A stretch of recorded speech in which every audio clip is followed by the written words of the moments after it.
Katie. First of all, I'm still trying to figure out all the settings on my camera, so bear with me, because I still feel like it's like fuzzy and too bright or too dark, or I don't know, but I am learning. Second of all, these are from Madewell. I'm sure someone was gonna ask. These earrings I got at Madewell, the actual like Madewell store. I got them in like August, so maybe they still have them, and 3, I'm wearing contacts. Okay, so now this video is going to just be the straight up truth, the good, the bad, the ugly about living in my car. And so if you guys don't know, hi, I'm Katie. I live out of this little Toyota Yaris, and I've been doing so for almost 3 years, basically full time. And then a few years prior to that, I was doing it kind of part-time. I sleep in here, I travel around the country. That's why I live in my car, so I can travel around the country. It is by choice.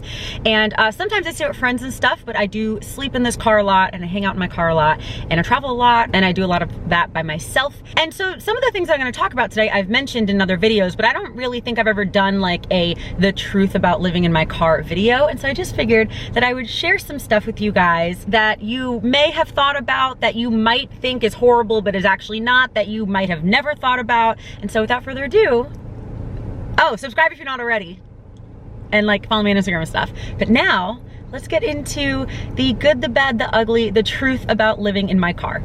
I'm definitely gonna be talking about things that sometimes you ask me about, or I know that you guys worry about, whether you've thought about living in your car or if you just watch my videos and you've never actually thought about it for yourself, but that you're like, huh, I wonder if that bothers Katie, or I wonder if how Katie deals with that.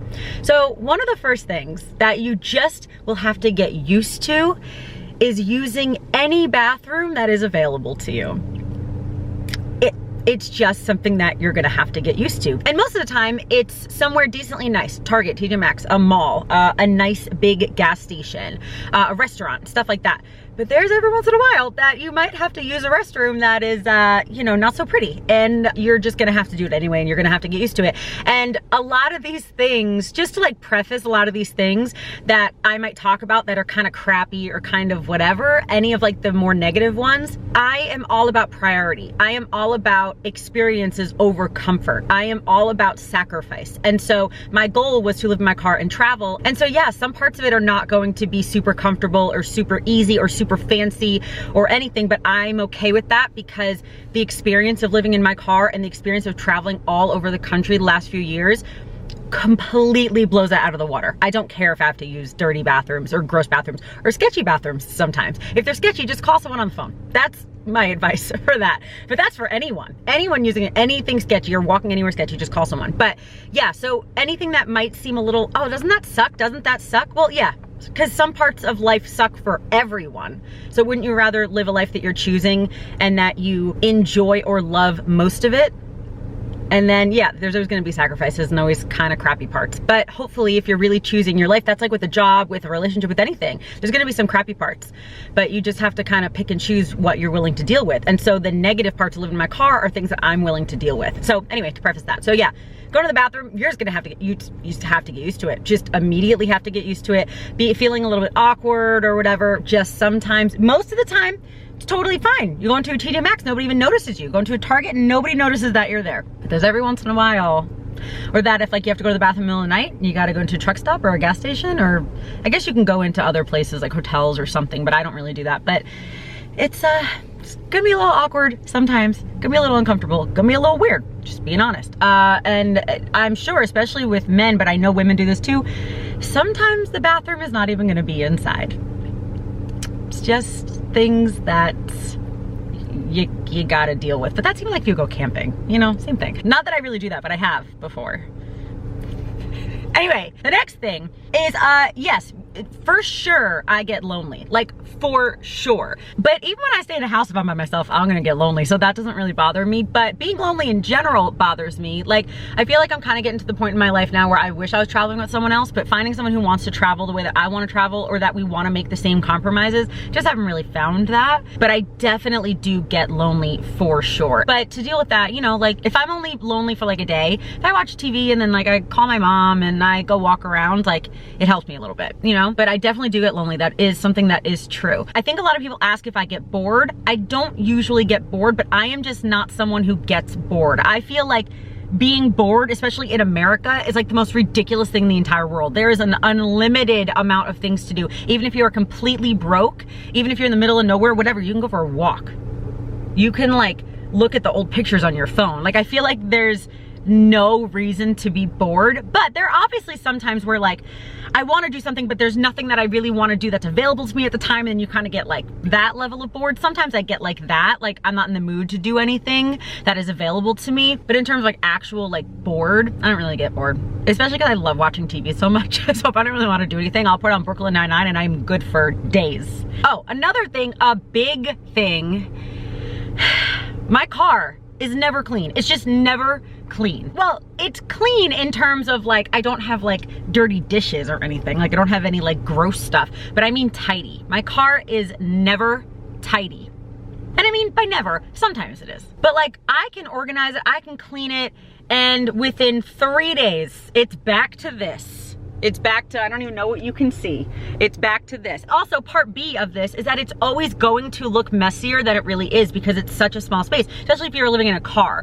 In a van or an RV or something, it might be different because you'll have more space for things. So you'll have more like, things will have homes, you know? But in my car, some things have homes, but it still gets real messy real quick. I know where most of my stuff is. Like I don't have a lot of stuff. Like this is almost all the stuff I own. I have a couple bags that are at my friend's house right now because I'm staying at my friend's house for the next few weeks.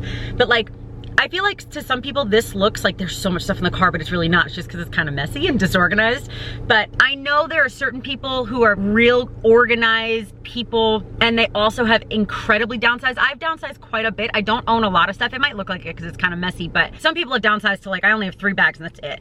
I didn't want to do that. I still wanted to have some of the stuff that I wanted to have. And so there are some people who I'm sure their car does look pretty tidy, but if you want to still just kind of have stuff, your car's not gonna be tidy. My car just is rarely tidy. There's totally enough room for my stuff. Sorry if I made that confusing before. There's definitely enough room, but there's not enough like organizational spots. So it's just kind of like I have a bag on top of another bag on top of another bag and then like something on top of that.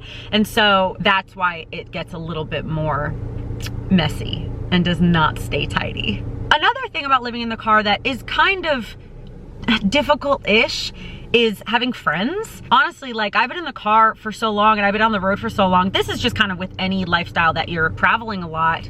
It's kind of hard to make friends, but it's also kind of hard to keep friends sometimes because you're not seeing them as often. And so especially if they're newer friends, sometimes it's hard to keep friends if you don't see them. I'm fine with having friends that I rarely see. Like we have FaceTime, you can text them all the time. You can send them funny pictures on Instagram. You can call them all the time, you know? But some people really just want to have friends or relationships where they see the person all the time. How dare they? That's ridiculous. No, I'm kidding, obviously. But yeah, so I've been like really, really grateful that I have a few friends that I can text no matter what. I can call them. I see them when I'm in town. Like right now I'm seeing my friend David and they're just my friends and like they're not going anywhere. But there's other people, you know, like I'll meet and we'll hang out while I'm in town and then we'll try to stay friends. But if you only know someone for a couple weeks or a couple months and then you don't see them for several months, just sometimes they just might not want to be friends. Or if you're talking about dating, the same thing. And so those things are a little bit difficult. But it also, on top of that, I think it's interesting because you get to meet tons of people. That's one of my favorite things about, well, that's like more about the traveling part, not necessarily the living in the car part, but you get to meet so many people on the road. It is so cool. And I've felt like super blessed to be able to do that. What is this light right here? Where's that coming from? Is that coming from my camera? So another thing about living in the car, I guess this video is kind of about living in the car and traveling, like the truth about both of those combined. But another one about living in the car that a lot of people asked, and I have talked about it a few times, but I wanted to throw it in here just in case you haven't seen me talk about it somewhere else, is that getting mail is not as difficult as you may think. I feel like some people thought I was gonna go the other way and say it was so difficult. It's really, really not as difficult as you might think. There are lots of options. If you're living in your car, but you have some sort of like physical address on your license, like for instance, my license still says my mom's address, but wherever your license is, if you're staying in that same state, you can get a P.O. box, or you can get like a, is it FedEx or UPS? That has like an actual like 2504 Main Street. Like it has an actual address because some things won't get sent to P.O. boxes. So you can do one of those, but you have to, at least for the P.O. box, It might not be the same for the UPS or whatever, but at least for a PO box, you have to have like your license and or your car registration or something in the same state. So that's a little tricky, but if you're traveling or you know someone who lives somewhere who'd be willing to open up a PO box for you, like if you pay them but they open it up and then you can just put your name on there as well, you can do that. You can obviously get stuff mailed to friends' houses or family members' houses. I do that a lot. Like I'm staying at my friend's house right now, so I've gotten a couple things mailed to his place. My mom had to send me something, so she just sent it to David's. But then also, if you're getting anything from Amazon, Amazon has Amazon lockers, and they don't have them in every state or every city, but they have them in a lot of places. I did that quite a few times when I was out in LA,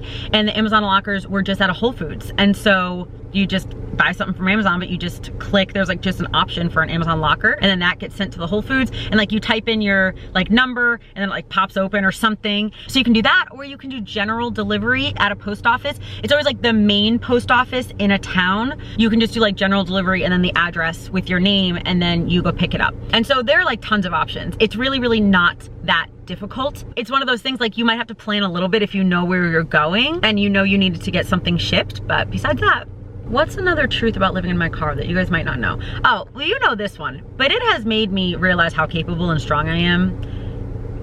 That's just, we've talked about that so many times, but that is definitely like a truth about living in my car. Oh, another truth that a lot of people ask me about, and a lot of people assume the exact opposite of the truth, is that I have, I mean, knock on wood, I have never had serious issues with people in terms of like sleeping in the car. You guys know I've gotten kicked out of places twice, and well, kind of 3 times. I got kicked out of one truck stop once, I got kicked out of one parking lot, and then a cop knocked on my window at a different parking lot like 6 years ago when I was just part-time traveling, and said, you can't sleep here again, but you can still sleep here the rest of the night.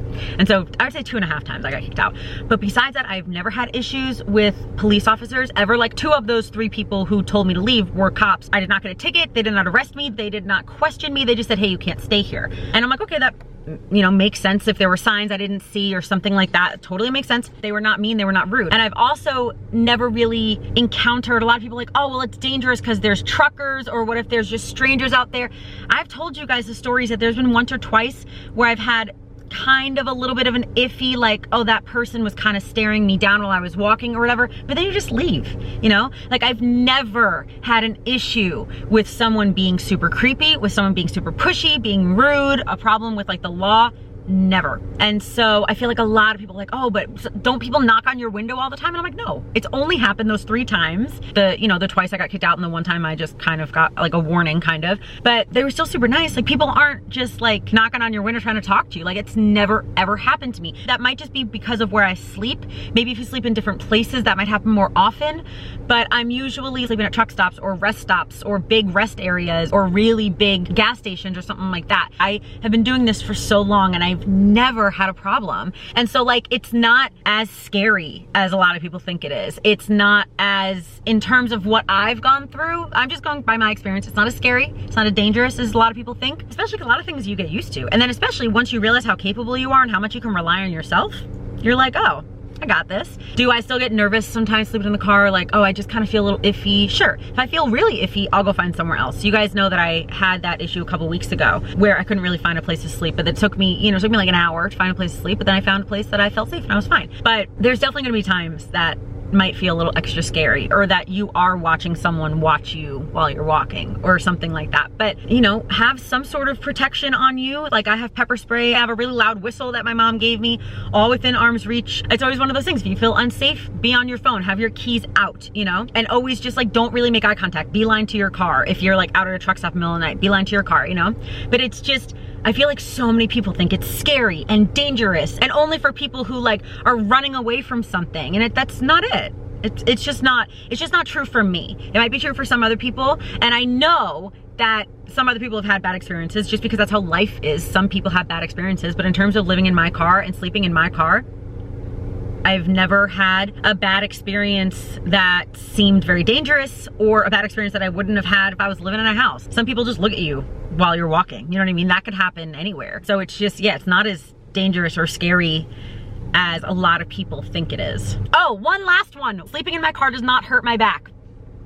Just gonna throw that out there. It does not. Driving a lot kind of hurts my back a little bit, but sleeping in my car has not made my back worse. It does not hurt my back. I've had back problems since I was a kid, but it has nothing to do with the car. But that's the last truth about living in a car, is I feel like this video just kind of ended up being like answering common misconceptions, but I still hope that you enjoyed it. But yeah, I feel like a lot of people think that sleeping in a car must be horrible for your back. I'm really short, and the way that I sleep, I'm fine with. Could it hurt someone's back? Sure. But also, like, sleeping in a bad bed could hurt your back. Sleeping on a couch, sleeping wherever can hurt, anything can hurt your back. You could just throw your back out by like turning wrong. You know what I mean? Like, you could hurt yourself in any way. But I'm comfortable the way that I sleep.